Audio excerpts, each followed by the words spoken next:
Hello. I don't envy teachers. I think they have an absolutely vital task, but I think it's an immensely difficult one.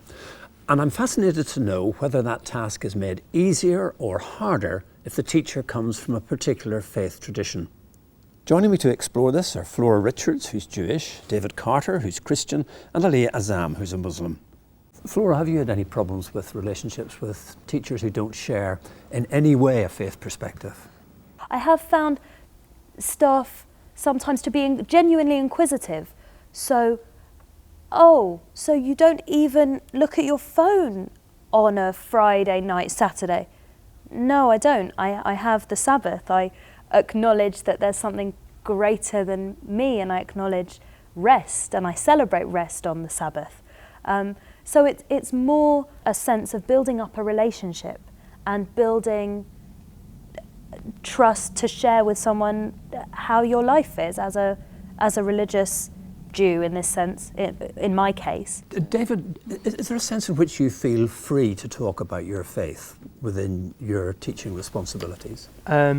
Yes, I feel that overall I can talk about my faith quite accurately. I think often the girls are extremely interested in your views, and I feel in a subject like RS, you're asking them to share their views, and you keep saying, I want your views, and then you kind of go, and I think it's almost wrong to go, I want your views, and then they ask you yours, and you go, no, you're not having mine.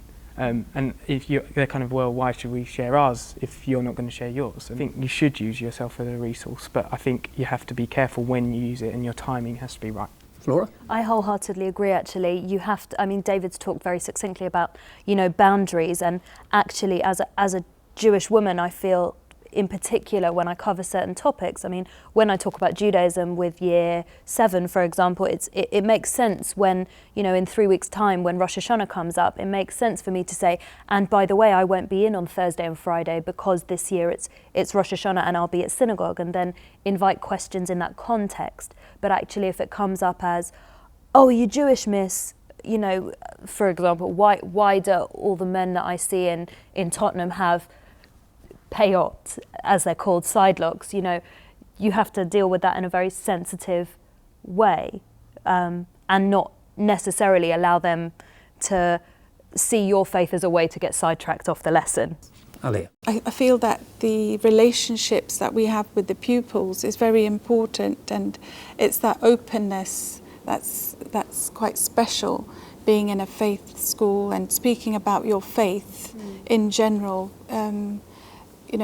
The ability to listen to the pupils, and they are actually very observant of everything you do and everything you tell them. They're very intrigued about your history as well. I don't think there's a problem with using faith as a resource, because it has so much to offer. The thousands of years of history and wisdom, those treasuries of knowledge are not just for religious people, they're for all mankind, and people will in their everyday lives meet people from different walks of life, and it's important for them to understand the motivations behind the things that they do. And in a modern day society, I think you do have to be educated to understand all the different faiths to get along, and we all live in a harmonious society to try and strive for that. I think then even more so it behoves us as people of faith to be approachable and to be able to have those difficult conversations in the staff room, or to be seen by our students as a role model, because they learn by example. Students learn by example.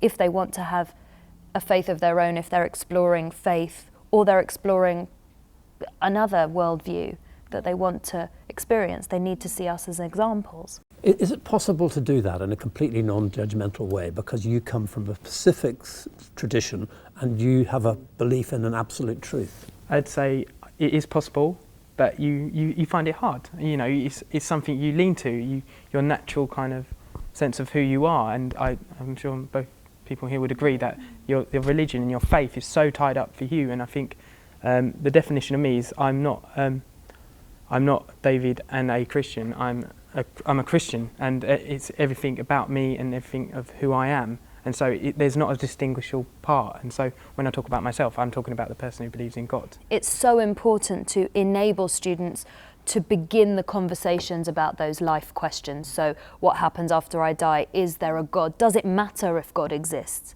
These are the questions that students need to be enabled. And I would say that religious studies or philosophy, religion and ethics, seeing teachers of faith, are ways just to give students a taster, because hopefully they're going to go out into the world encouraged and inspired to think. Most people would have no problems with the idea that you teach values and ethics. The problem arises for some people when those values and ethics are wrapped up within a particular faith context. I think whenever you're faced with absolute truth claims, you're going to face difficulties from someone who doesn't share those absolute truth claims. So a liberal Jew, for example, is going to have more in common with a liberal humanist, perhaps, than an Orthodox Jew or an evangelical Christian. But what we need to be teaching is tolerance and respect, so that students can understand that they should listen to the point of view, the opposite point of view, even if they don't agree with it. Not just from the perspective of the examiner requires you to produce more than one viewpoint, which they do, but the world requires students to understand and grow up to be young people who understand that there are people who aren't always going to agree with them. So as a role model in schools, as an observant Jewish woman, I hope that I put across the idea that it's possible to be a person with views, with beliefs and practices that are particular to my own faith tradition, but that I acknowledge and can get along and have friends from a variety of different traditions. Aliyah, do you hope that in some way, by your teaching and by the example you set, that you're nurturing the faith of your pupils? We teach them that that's the best of deeds, the remembrance of God, and just to have that consciousness about you. It's very difficult for youngsters because they've just got so many distractions. 90% of our parents complain that they can't get their kids off the computer. Things like time management and how you'll be accountable for each second of your life, down to the tiniest matter, just to make them think, really. What do you think, David? What I want is them to understand who they are, and actually I'd love for them to develop their faith, even if it is a faith in nothing, but at least a faith in themselves and humanity and other people. Flora, you're an observant Jew and yet you teach in a non-Jewish school. Does that provide any challenges for you? I would say that because I teach in a community school where the students come from all different faith traditions and none, the challenges are positive. There are practical considerations. For example, when the timetable is being put together, I have to ask for Friday afternoons off so that in the winter, when the Sabbath, Shabbat, comes in early, I can travel home before it ends. Now, Aliyah, you've been teaching in the same school for a very long time, and it is an exclusively Muslim school. Why did you choose to teach in a Muslim school? Well, the faith community I belong to is from the minority sect, the Shia faith, and it's the only Shia school in the whole of Europe. So I wanted to try and make a positive contribution to that school. I'd just like to ask both of you, David and Flora, if listening to Aliyah, you sense that she has a freedom to express her faith in a Muslim school in a way in which you don't, in one that is quite clearly pluralist. I did a teaching placement at a Jewish community school, and there was definitely much more of an agenda of moving the kids Jewishly in Jewish studies because they didn't teach religious studies. But what I found was missing in that context was an acknowledgement of the diversity of Judaism, which met the students where they were. David? Yeah, I'd agree. I mean, part of me sometimes is jealous, but I think it would be ridiculous to have just all faith people teaching in all faith schools. You need faith people in every area of life, and I think it's important for those pupils who are religious in a non-religious school to have sometimes a teacher who's religious, and it's challenging, and that's enjoying, and it challenges my faith, and sometimes it makes me doubt certain things, and when you hear, and I love it when a pupil says something and you're like, oh yeah, good point, oh dear, but that's the excitement of it all. I would add, I taught for 3 years in Christian contexts, and I found it really nourishing to find the students expressing their faith so freely, and that gave me a freedom to say in a form tutor context, let's pray now.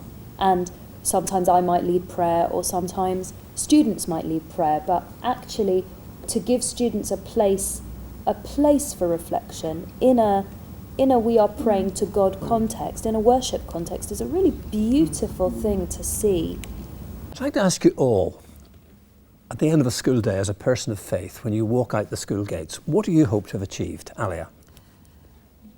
I would have hoped to have achieved, rather than focusing on getting 5 A star to C's for the children, I'd hope that they would have a moral upliftment and a spiritual sense of development and have a sense of well-being. That would be really important for me. David? I think just for them to know who they are in themselves, to have a respect for others who are different, and to know how they want to move on in their life and impact in whatever they do. Flora? I want to be a good example as a person of faith, as a Jewish woman in the world. I want students to have a thirst and enthusiasm for learning, which will accompany them throughout their lives. Well, I still think teaching is the most difficult job in the world, perhaps one of the most valuable. I still don't envy you, but I have to say I feel much more confident about the future of our schools having heard all three of you. Thank you very much. Thank you.